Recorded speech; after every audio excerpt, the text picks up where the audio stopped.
You're listening to the Impact Implosion on the Angry Marks Podcast Network.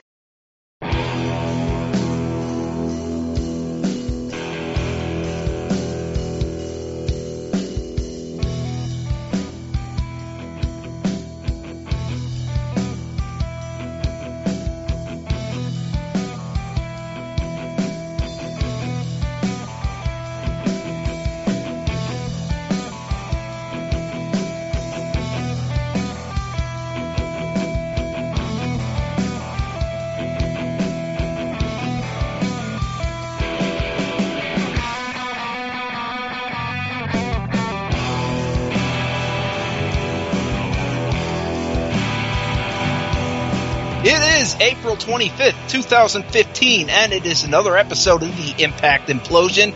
As always, I am Seth Draken, and on the other end of the phone is Mike Poland. Good evening, and we've got, I think, 2 shows to cover this week, don't we? Yes, we do, and we got some news about TNA. Naturally. Getting pay people. What's new? Pay issues. Is Paul Heyman doing their books? I don't know, but some people were paid $1,000 less. Hopefully not one important. I know. Well, Robbie one of the people lost $1,000. Well, one of the people who left because of this is Taz. He'll be back in WWE right before they start topping up. Yeah. So Taz is gone. Bye, Taz. And of course, Josh Matthews is now calling Impact on his own. Oh yeah, he is. Well, at least the ones that are airing currently. And Destination America is pretty much being stupid. Mm-hmm. Some things that we already knew. They don't want TNA to do the Europe shows anymore.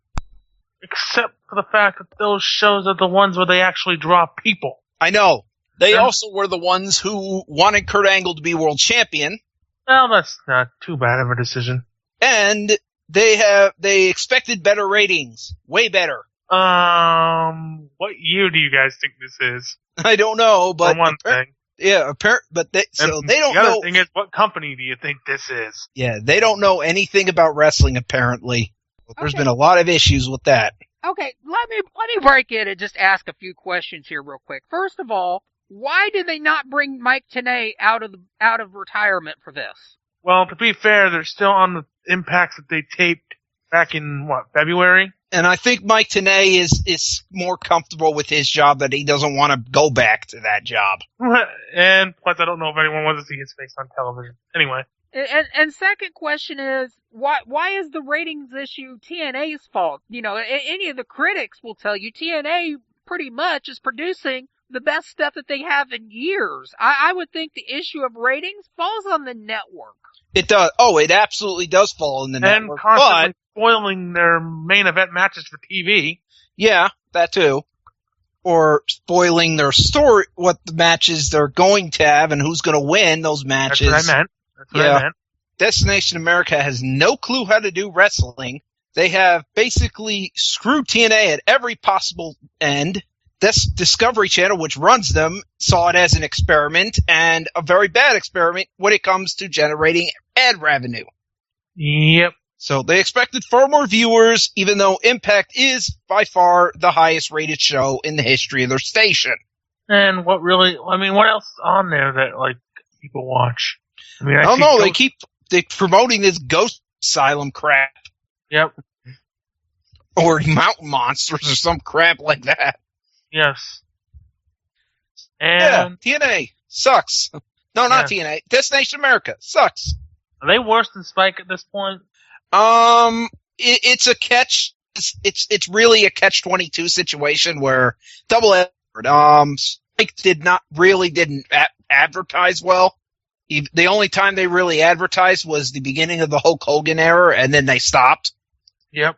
Destination America has advertised, but they've been doing other stupid shit. So it's double-edged sword. Yep. So yeah, TNA. Stupid. Well, not TNA. TNA cannot get any luck.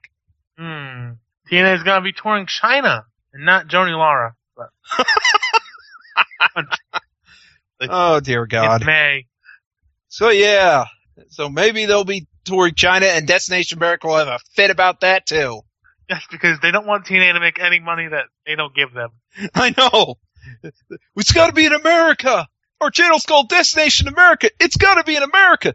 No, it doesn't. That's I not know. a That's not how wrestling works. TNA Walls Up on one night only. That'll start airing, I believe, next weekend for Extravaganza.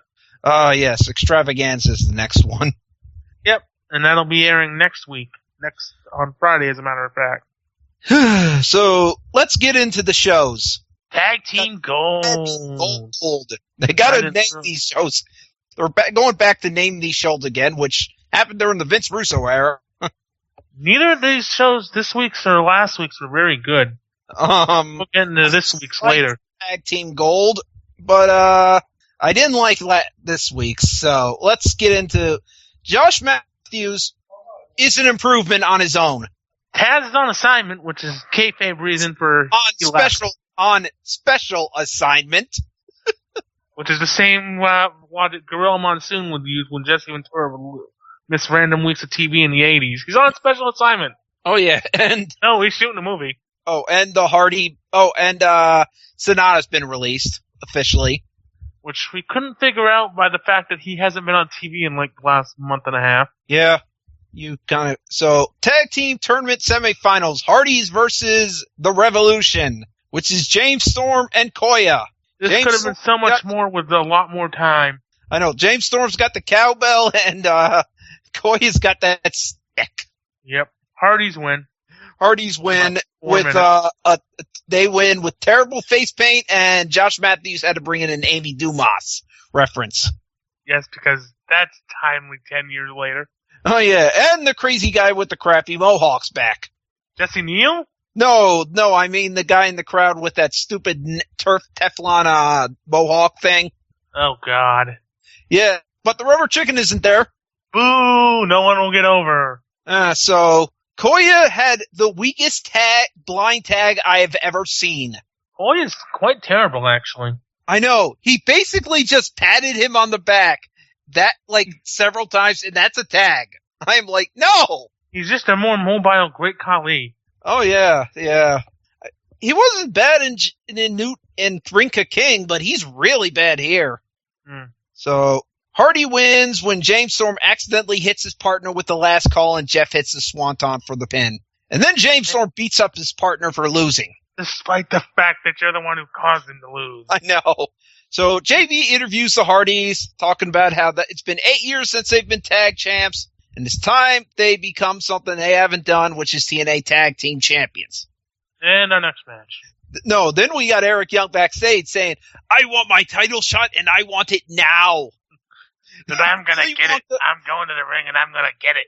Willie Wonka may want to stop Eric Young before he falls into a hole or a garbage chute. If anyone remembers Willy Wonka and the Chocolate Factory, get the reference. But I want it now! I want the golden goose that lays golden eggs now! And then we had a moment where Eric Young got too close to the freaking camera. Yeah. So EY says, you're ducking me, and points at the camera. He's basically doing it like Donald Sutherland did at the end of Invasion of Body Snatchers remake. So EY is in red. He's got the bushwhacker faces and the crazy eyes. Yep. And want old Eric Young. The old EY shows up, ratings will plummet. He might want to remember that. And you might want to make sure he has actual... Yeah, you don't want the old EY back. No, you don't. Sorry. So, then we got Kenny King and Low Key picking Rockstar Spud in the back. Saying, dude, you're just keeping it that warm for one of us. And EY's like, there a problem? I mean Anderson. Oh yeah, Anderson. Like, there a problem here? So, basically that is next. Yep. And this really was interesting. Only interesting thing, Mr. Anderson does a long introduction, and the BDCs see that, and they beat up Rock Spud before it finishes. Yep. Jesus Christ, man. Anderson doesn't do a damn thing. I know, and during this match, there is one spot where Low Key does an elbow drop, but it looks like he slips on a banana peel and then does the elbow drop. What is this banana peel doing here? It's not there at all. It's like an imaginary banana peel. He like goes up like he slipped on a banana peel and does an elbow drop. It's weird. So BDC wins thanks to lots and lots of cheating that the refs saw none of. Next. EC3 says they are facing Tigre Uno and his partner. Yeah. That's the best part. And Bram's like, I'm going to rip Tigre Uno's mask off of his face and shove it down his throat. And EC3 is like, just make that's sure. That's great. But just make sure we win first. Okay. I love that. EC3 is like, that's great. As long as we win. Sure So MVP has a special assignment for Homicide, and that's Kurt Angle. Really? You want me to wrestle Kurt Angle? No. No, you fight him. So next match, EC3 and Bram versus Tigre Uno and Jay Rios. Probably guess who is going to win here. SJ Rios. One half of Los Pendejos. I know, and you can't wrestle. Yes, he can, Chance. And of course, for some reason in this match, Tigre Uno jumps on Tyrus, who kept him. Why the hell are you jumping on him since he's not legal? And crushes him with a slam. Yeah. So Bram beats up on the other guy that's not on the roster, Jay Rios, and EC3 steals the pin, and Bram's not happy. Oh, bro, you look at Bram, he never looks happy, but no. So Kurt Angle talks to the interviewing cameraman and talks about EY and Homicide and says both are crazy. Yep. So here comes the knockouts. Gonna need medical help if he's gonna mess with him tonight. So here comes the knockouts for some special announcement, which is TKO, full knockouts Impact, which is bullshit, as we'll see. Oh, no. It's a night of total knockouts. It's a night of knockouts, which is bullshit still. Well, I mean, they only have like 9 knockouts on the roster, though. The entire night should be devoted to her. And then Gail cut the promo. Gail Kim takes Chris Jericho's line of telling Angelina to shut the hell up. I'm sure Jericho doesn't mind a fellow Canadian taking the line anyway. Madison Rayne grabs the mic, calls herself the Queen Bee. And then Brooke cuts a terrible promo. Well, before that, Christy Hemme announces a fatal 4-way with number 1 contenders match between Angelina Love, Gail Kim, Madison Rayne, and Brooke. And Brooke goes all freaking Valley Girl and goes, oh my God! Oh my God! And I'm like, Brooke, you are a good wrestler and you have a fantastic body, but dear God, you can't cut a promo. Never ever talk. Yes, ever. Dear God. So brand new knockouts will be appearing, and in the main event, Taryn Terrell will be defending her title against Awesome Kong. Oversight. Taryn says she has passion, which will give her the edge against Awesome Kong. So here comes Awesome Kong to stare her down. Taryn wants to fight. The whole knockouts have to separate them. Outside of Brooke, like, this segment wasn't too bad. Oh yeah, and then the knockouts decide to fight each other. Yay. And Taryn takes out everyone with a dive over the top rope. So backstage, the bromans are showing they have some issues, and the Dirty Heels are being shit stirrers with the two. Yep. And Bobby Roode has found a personality. He has found one. He has found one with Austin Aries. Yep. So, dear God, bromans versus Dirty Heels. Josh has to remind me that the bromans are 2-time tag team champions. Boo! Get that dark time for the tag titles. And that was just a year ago, too. Yes. So, the winners of the match are Aries and Roode, and the bromans explode. Thank God. And the only person I care about in that explosion is DJZ. And the crowd chants, you two suck. We don't like you. No, then we go to Homicide and Kurt Angle fighting in the back, and Homicide does indeed hate Kurt Angle. For no apparent reason. He's like, I hate you! I hate you! Just because MVP told me to. Angle is now choking Homicide with the jacket. Homicide with a very weak chair shot onto Kurt Angle's neck. We had a dual Let's Go Angle BDC. Like, I'd actually like to see Angle and Homicide have a legit matchup. And not just Homicide takes his boot off to use the weapon, but Angle counters with the German suplex. Yep. Angle hits the ankle lock, BDC ambush. The Rising tried to save the day, but there's more members of the BDC, so MVP still has Kurt. And here comes Eric Young, who stops MVP. And MVP's like, okay, I'll let you use the chair. Too bad EY doesn't use the chair. By the way, in the earlier EY Angle promo, something I forgot to mention is that Angle basically turns his back on EY, and EY doesn't hit him. Yeah. So maybe we're getting the good EY. Nah. Psychological. So, Ultimate X montage, and the next match is the Ultimate X for the tag titles. And also we get a Dollhouse promo with Jade and Marty Bell. We'll be here next week. And I've basically already said it now. TKO, Night of Knockouts, except our main event will be for the world title. And we have a couple of other matches in there. Yeah. So time for our main event of the evening. We only have less than 10. We don't even have amount of knockouts for this. So Jeff Hardy takes out the cameraman somewhere. Bram and EC3, the heels, using the ladders to try to win, but the Hardys aren't allowing them to do that.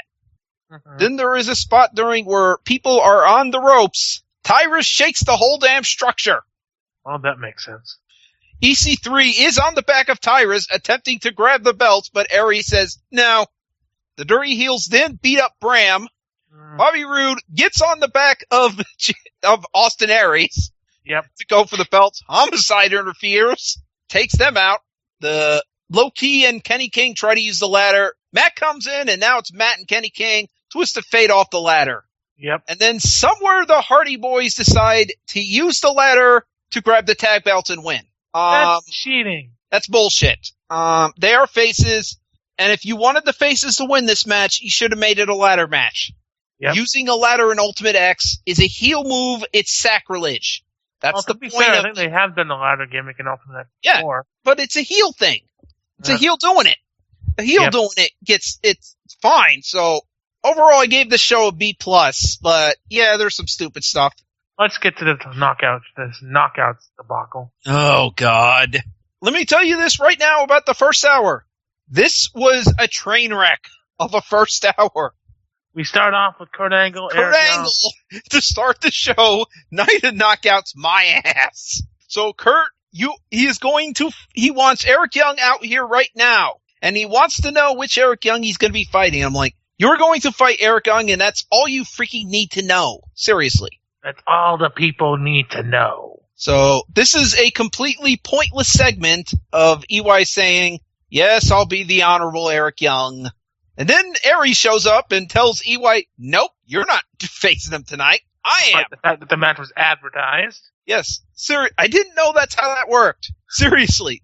Remember when we did this at WrestleMania? And it was a triple threat match. Yeah, but Brock the guy with the briefcase can't come in and kick the guy out from getting his title shot. That's illegal. That's bullshit. But it sets up EY being pissed. Rightfully being pissed. And we have the BDC versus Rising match as well. They advertise that as well. One member of the BDC versus one member of the Rising. This is turning into a night of not knockouts. Oh, I mean, they only have like 8 of them on the roster. I know, but seriously, if you want to do a real knockouts only show, go watch the one night only knockouts knockdown shows. Those are real knockouts only shows. TNA, stop advertising this as one because you know it's not. So anyway, we got the Fatal 4-Way for the Knockouts title. Mm-hmm. And time got cut, so Madison Rayne is forced to do a run-in so she gets no entrance. Well, it's better than getting a jobber entrance, I suppose. I know. And then, in this really strange spot, TNA steals the Chikara's submission train spot, which is people are doing submissions on each other. Yep. While they are in submissions with other people. This is a Chikara move, and it is a comedy spot. It should not be serious here. So Brooke wins. What? Was Brooke the caboose? I don't know. It would make sense. But Brooke wins after hitting her finisher on Madison Rayne. That's what I thought they hit it on. Because Madison seems like the one who would job in this match. Yeah. These Rising shirts look like total dog shit. Well, I mean, this isn't WWE. They don't have top dollar to pay people to make good shirts. I know. They look like they are ripping off Disturbed's little guys they got hoodies and they got masks on. Yep. And they're the Rising. Mm-hmm. And oh dear God, this promo. I could not cut over anything they said because the lens was terrible. someone pissed on the lens. And it looked like, and there were flashes, and I was like, oh dear God, someone might have epilepsy. And get Micah was the guy that they chose from the Rising. And MVP does a promo saying that you're going to face one of us. Well, anyway, cameraman is bugging EY about his opinion. What is your opinion? You got kicked out of the title picture. What is your opinion of this? Shut the fuck up, cameraman. You should get your ass kicked for that. So MVP lies about this being a one-on-one match and then leaves. And Tyrus actually thinks it's going to be MVP even though Kenny King is the one still in the ring. I told you you're going to face one of us. I didn't tell you which one you're going to face. Yeah, I didn't tell you it was going to be me. I'm like, he didn't. Kenny King's still in the ring. He left. Dude, really? There's Low Key. There's MVP. There's the third guy. Oh, you're the one I'm facing. Seriously. And the Rising gets even dumber. Because Drew Galloway, in total frustration as they try to explain, trips Kenny King right in front of the damn ref and gets himself and Eli Drake kicked out. Yay, good launch. So MVP's and it's like, it's all falling into MVP's plan. I'm like, so MVP's whole plan was for the Rising to be the biggest bunch of morons I have ever seen. Yay, MVP, good work. And so far I was saying this has to be one of the worst impact of the Destination America era thus far. Well, it's not going to get much better. I know. Wait, another fucking Hardcore Justice next week with a steel pipe on a pole match. We did this already. We did both of these already. Next. Here comes the strange fucking dollhouse. Doing a ring around Rosie to the ring. Yes, and the crowd doesn't know what the hell to make of them. Meanwhile, Laura Dennis, who the crowd loves as Cherry Bomb, gets the jobber entrance. Are we supposed to boo or cheer? I don't know. Yeah, with this dollhouse. Because their music is strange, and they are acting strange. They are fucking weird. Not crazy weird, but just weird. And we'll find out who they're aligned with in a little bit. Don't know what to make of them. So, Marty Bell got caught tripping her, and the ref ejects her. And then they beat the ref because Marty knee lifts the referee from behind. Which then cost their partner the match. Dennis wins via DQ. Christy Hemme, by the way, before this, Christy Hemme announces Jade, and they're like, announce us as the dollhouse. The dollhouse. And then, so this sets up here where Christy Hemme does her job and says, the winner of the match via disqualification, Laura Dennis. And they are like, what? What? And they beat her up and stick a jawbreaker in her mouth. So they remember, Christy had to retire because of a bad neck. So go exactly for the neck. Because of course. And then it's hour one of this fucking train wreck. And hour two starts with Magus and Mickey James. Well, actually, it starts off with Kurt trying to console EY. And EY says, I don't even know if I want to be here anymore. Good God. Which I am thinking the same thing. I don't know if I want to be here anymore. Call the suicide watch line. So yes, Magnus comes to the ring and says he is actually the one giving knockouts a chant. Well, he doesn't say this, but he actually is, because he introduces Mickey James. Hardcore country. Yep. So Mickey James announces her retirement, saying, I'm going to be a mom now. So, and here comes James Storm. God, this segment was good, and then James Storm shows up. I like Storm's part of this. Yeah, I do too, but I did like it originally. And then Storm comes out, he's like, I'm telling her, Mickey, don't retire. So it is all a ruse. James wants her for his cult. Storm Magnus feud upcoming. Yep. And then back in the break, Davey Richards tells Magnus that Storm is the devil.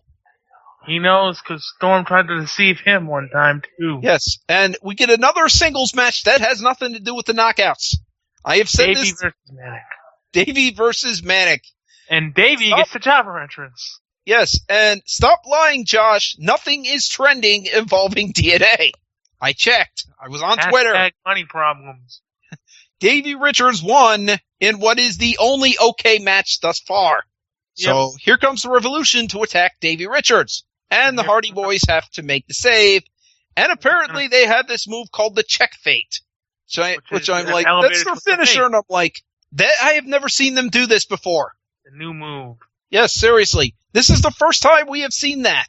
So EC3 is going to reveal what is EC3 2015. Who cares? This segment was awesome, though. Yes. Yes.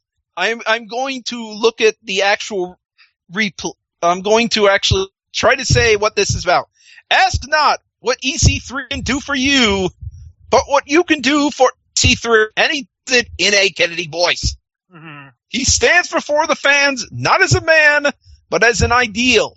He declares this is the day that will live in infamy. The crowd boos him and is like, I will unite the fans. I am a unifier of golden aspirations. I will unify the fans to chant, you can't wrestle, and those who think I can. I will unify them as one. No, you won't. I am here to declare myself as the next TNA Heavyweight Champion. And he waves around an EC3 2015 for champion. Mm-hmm. He claims that historians say that title makes the man, but that he will be the man that makes the title. I've been undefeated since 2013. And he makes some good claims. I have been 20 months of perfection. In these months, I have defeated... Debuted in October and not August. Yeah. TNA Hall of Famers like Sting, Bully Ray, and the current world champion, Kurt Angle. There is no one better suited to take TNA to the future for the next 4 or 8 years. If TNA actually makes it that long. And the best part is, there are graphics. There are graphs here. And who interrupts this pretty good segment? No, it's got to continue. I got to mention this still. As your champion, unemployment will decrease by 79%, and that unmotivated children and lazy millennials will decrease by 67%. Oh, then Vince will like that. And he's like, I love this speech too. I am the United States will become Carter Country, led by the hardcore American icon. I will take the title worldwide and into space to be defended in orbit, on the moon, and against Martians on Mars. I want to see that. Yes. So here comes Mr. Anderson. Shit. And I am like, oh dear God. This was great. And then this guy has to come out. And he says, you have a bright future, just not as a world champion. You so much garbage, you'd be better suited for Washington, D.C. Why don't you run for president? I even suggest a running name for you, Anthony Weiner. So the ticket can be Little Weiner and Anthony Weiner. And I am like, shut up. You don't win titles by politicking. It's done through blood, sweat, tears, and sacrifice. Bullshit. You don't win titles by politicking? Go to WWE. That's why you didn't win titles. I'm sure Triple H is looking at it like, really? Did you catch that, people? So, then they scuffle, and EC3 is sent to the back. I'm seriously. Mr. Anderson ruined this freaking segment. Which is probably the highlight of the show. I know, and I was like, God damn it, Anderson. So here comes the Knockouts match, title match for the world title. Not for the world title, the Knockouts title match. Karen gets the microphone and wants a no DQ match, at which point I'm like, something doesn't smell right here. Yes, because why would she want a no DQ match? I know, against Awesome Kong. So, Dollhouse are here. Yep, and they beat her up with kendo sticks. Yep, some weak kendo stick shots, but they hit her, and Taryn gets her power bomb through a table. And the fall. And all of a sudden has a weird look on her face. This actually makes a lot of sense if you think about it. For months, Taryn had been wanting to needs to beat Awesome Kong. She's beaten everyone up, and she's like, and there was a moment in the triple threat match where she is like, oh my God, I can't beat this woman. Oh my God. And even after winning the match by beating Gail Kim, she's looking at Awesome Kong, and she's like, shit. I found the one person I cannot conquer. And then there was the moment where Awesome Kong powerbombs her through the table. Yep. And then after that, the Dollhouse promos start showing up. And if you look really closely at those Dollhouse promos where they're doing Bring Around the Posy, there is a third person. You can tell. But you cannot see them. Mm-hmm. So, and then as soon as the Dollhouse promos come up, Taryn has a whole new confidence. Taryn has confidence in beating her. So, and then Taryn says, let's make this an ODQ match. Yep, that doesn't sound strange at all. So, basically, this all set up perfectly, and Taryn is the leader of the dollhouse. This is our house. This is the dollhouse. Yep. And you're gonna mess with my friends and we don't play nice. Yep, so. Something like that. Magnet, meanwhile, enough about that good, setup, which actually is perfect. Aries says he'll become the new champion, and we see EY leaving the arena with his bags. Another setup. Then we see Magnus backstage with the camera crew saying, keep a watch on Mickey James, please. And I'm like, this is not good for you. So then we have our main event, which never happens. Because Aries comes down and gets attacked by EY, so never cashes in. And see. EY pile drives him through on the floor and then onto the steel steps. Yep. Kurt Angle comes out and like, what the hell are you doing? EY backs off. Kurt Angle checks on Aries. EY attacks Kurt and hurts his ankle or his knee and hits him with the figure 4 leg lock as security and referees try to stop the carnage. And that's the end of Impact. I'm going to give this show a D+. It is not the worst episode of Impact in the Destination America era. It was close. Oh, trust me, it was close. Yeah, I can't really find fault with a D+. A D+, not a B+. It says D. Yeah, it is absolutely. But the stuff that saves it, the Magnus giving Mickey the time that an actual knockout should be given, the EC3 segment until Mr. Anderson interferes. And the whole dollhouse thing. Yes. As weird as it is. Yes, and they kind of set up EY for having reason to turn evil. Because he got screwed, he got rightfully screwed here. Yep. So, yeah, D+, the first hour is skip it, please. Do yourself a favor and skip that first hour. It is bad. A mess. It is a mess. So, do you have anything to sell, since that is it for Impact? Next Saturday night, IWE Fan Appreciation. Lower price tickets. I think they're like $8 for front row and $5 for general admission. And on that night, it will be a match for the MEW title as Eric Johnson battles Tyler Graves, as well as an intergender match featuring the Roadblock or Mean Mark Mahoney against Callie Capone, plus a lot more. And I think that's all I've got, actually. All right, today. It is today. I inducted Batman and Robin. And I found some funny things about that movie, especially Poison Ivy in a pink gorilla costume. Which I am like, I don't care how much TNA you show in the movie or try to make her sexual. I am not going to forget the fact that she came in trying to dance in a pink gorilla costume. It's kind of like when Porno Pete tried to show me that movie, Cleavage Field, and there were lots of TNA naked ones.